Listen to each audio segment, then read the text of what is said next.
Pemirsa, sejumlah negara malah telah menggratiskan biaya pendidikan dari jenjang sekolah dasar hingga doktoral. Nah, untuk menjamin seluruh warganya mendapatkan pendidikan yang layak. Dan berikut ada 5 negara yang menggratiskan biaya pendidikan.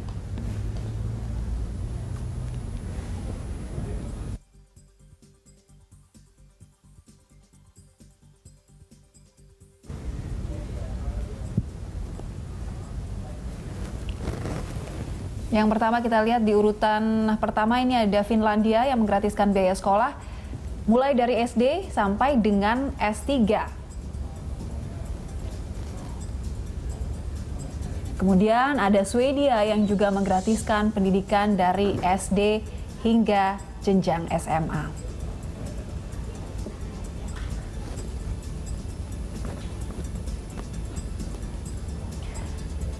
Berikutnya ini ada Jerman menaikkan pajak bagi warganya, namun biaya hidup di Jerman juga masih cukup terjangkau bagi bagi penduduk Eropa, sehingga sekolah gratis sangat membantu warga mereka.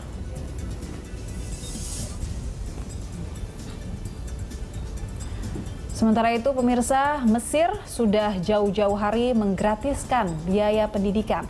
Bahkan mereka juga memberikan beragam beasiswa bagi warga di seluruh dunia.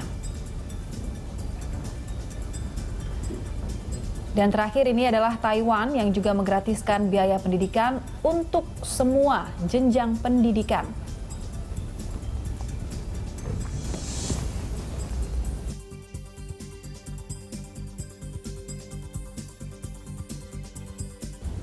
Ya, saya berharap tadi Taiwan bukan yang terakhir ya, ada yang ke-6 gitu, Indonesia sebetulnya. Mimpi nggak sih bisa gratis? Menggratiskan sampai tingkat sarjana bahkan kalau saya berharap gitu. Nah, gimana nih Pak Doni? Ya, sebenarnya kita harus melihat konteks demografis kita ya. Kita ini penduduknya sangat banyak, tersebar dari berbagai macam kepulauan, lalu kemudian jumlahnya ini memang sangat banyak kalau dibandingkan dengan negara-negara tadi. Jumlah penduduk kita yang usia sekolah itu sangat banyak. Ya. Jadi mungkin 10 sampai 20 kali lipat mereka gitu. Sementara ini kan terkait juga ketahanan anggaran kita, budget kita.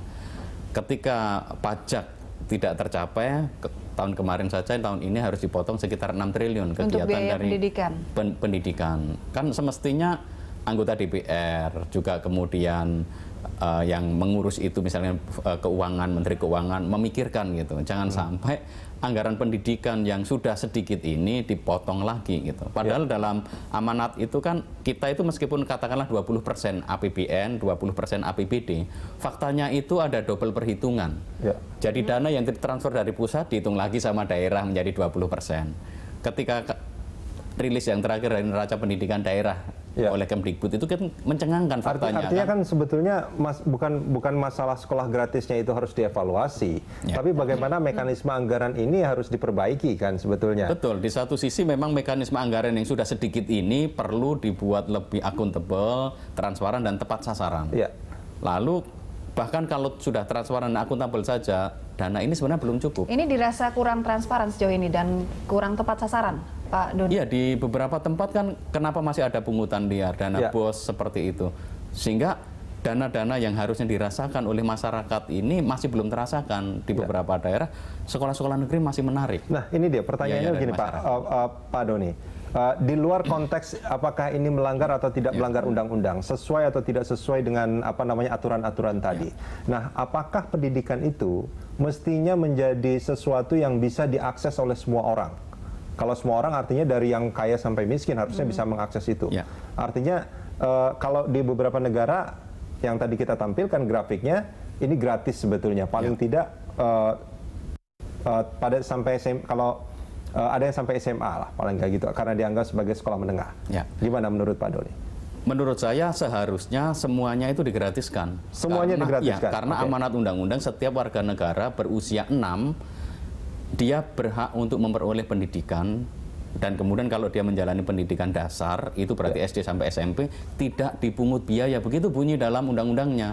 Sehingga artinya tidak peduli orang kaya, orang miskin, dia masuk di dalam sekolah negeri terutama yang dikelola oleh negara itu gratis. Oke. Masalahnya kan sekarang akses kita sangat kurang sehingga sekolah negeri itu masih ada sekolah favorit, sekolah tidak favorit. Lalu kemudian sekolah favorit yang pintar-pintar ngumpul di sini, sekolah favorit sekolah yang pinggiran kemudian kualitasnya berbeda. Kita masih ada ketimpangan di sini. Sehingga ideal itu masih sangat jauh sekali gitu. Seharusnya semuanya bisa akses. Oke, kalau misalkan itu adalah sesuatu yang ideal, bahkan kalau kita tampilkan tadi negara-negara yang maju sebetulnya yang melakukan hal itu, ini adalah peradaban yang maju sebetulnya ketika kita memberikan sekolah gratis. Kalau tiba-tiba kita evaluasi, ini kan namanya peradaban mundur jadinya, jadi negara mundur. Ya mungkin salah strategi menurut salah saya. Strategi, oke. Salah strategi lah, bukan yang mundur, tapi mungkin semacam salah strategi karena strateginya kan semestinya bagaimana menganalisis ini, di mana kelemahannya, kalau misalkan kurang transparan, akuntabel, bagaimana mekanismenya, kalau misalkan Kartu Indonesia Pintar sering banyak salah sasaran, bagaimana itu dibuat supaya uang yang ada ini sungguh-sungguh dimaksimalkan. Yang kedua tentu pemerintah harus membuat perhitungan biaya unit operasional yang non personalnya itu di masing-masing daerah itu berapa. Lalu itu yang dipenuhi dan ternyata anggaran kita tampaknya belum karena dana BOS itu ternyata belum mengcover semuanya. Dana BOS itu digunakan juga untuk membayar honor dari guru ya Pak ya, bukan hanya ada operasional sekolah. Membayar honor guru yang honorer itu bisa, tetapi yang reguler tidak karena kan sudah ada sertifikasi dan artinya gaji. Guru-guru PNS-nya iya, guru PNS-nya kan dibiayai sudah dibiayain, jadi itu tidak dihitung. Tetapi di situ ada biaya, misalkan kegiatan ekstrakurikuler tidak ada, maka beberapa sekolah lalu kemudian menarik sumbangan dari orang tua untuk melaksanakan kegiatan ekstrakurikuler karena dana BOS itu memang tidak mencukupi. Karena itu pemerintah punya tanggung jawab sebenarnya memetakan kebutuhan operasionalnya itu seberapa, lalu bagaimana ini didesain dalam rencana anggaran. Itu sudah ada petanya belum, Pak Sampai Doni? saat ini sedang diusahakan tampaknya. Artinya kalau belum ada, bagaimana sebuah keputusan bisa diambil sebetulnya? Kan kalau belum ada pemetaannya. Belum ada pemetaan. Ya tentunya pemerintah harus membuat kajian sebelum mengatakan bahwa sekolah gratis itu akan ditinjau ulang dan terutama kan kita kan seringkali hanya mendengar sekilas saja ya dari media atau lontaran yang sebenarnya kita sendiri belum tahu maksudnya. Maka harus jelas dulu. Kayak yang kemarin misalkan soal full day school gitu, dilontarkan nggak lama kemudian dicabut kembali, ini kan apa namanya? Jadi kayak test to water gitu. Ada kegaduhan juga. Bikin kegaduhan jadinya. Ya kan kalau saya secara pribadi ya merasa bahwa Pak Menteri ini kan baru awal ya, sehingga sedang mencari bentuk bagaimana komunikasi publik yang baik dengan masyarakat, sehingga ya sering ya biasalah dalam komunikasi ada salah pengertian. Yang penting komunikasi itu harus dibangun gitu. Artinya kita ingin bahwa masyarakat itu dengan kehadiran menteri yang baru ini memperoleh istilahnya sesuatu yang baik dari proses pendidikan yang sudah dimulai. Iya, cuman kalau komunikasi itu mungkin teorinya Pak Doni juga lebih paham bahwa konflik itu sering terjadi karena kegagalan komunikasi kan Pak Doni. Nah, sekarang kita bicara soal sekolah gratis Pak Doni. Sebetulnya yang betul-betul sekolah gratis itu kita sepakati bersama tidak ada. Sekarang di Indonesia.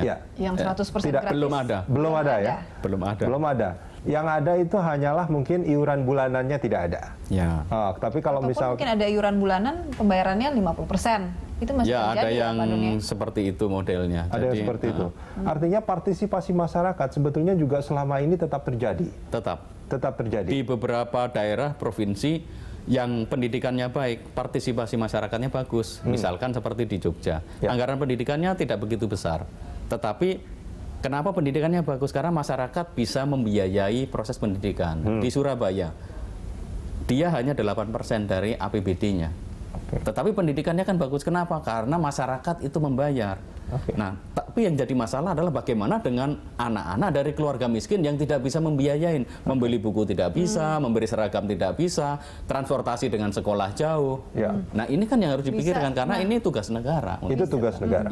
Bisa dilakukan mungkin subsidi silang mungkin ya Pak ya, dari orang tua yang mampu kemudian untuk membantu anak-anak yang dari keluarga miskin gitu. Sebenarnya sistem subsidi silang itu bagus sejauh itu bisa kemudian dipertanggungjawabkan gitu, karena di beberapa sekolah swasta yang mereka harus mandiri dengan pembiayaannya, mereka kan memakai mekanisme subsidi silang tanpa merugikan bagaimana akses orang miskin di sekolah-sekolah itu, karena masyarakat itu kan juga ingin mencerdaskan bangsa. Di beberapa sekolah yang dikelola oleh masyarakat, mereka sungguh-sungguh bahkan melayani orang-orang miskin yang tidak bisa masuk di sekolah negeri. Itu kan sayang sekali. Harusnya kan mereka ini menjadi tanggung jawab pemerintah.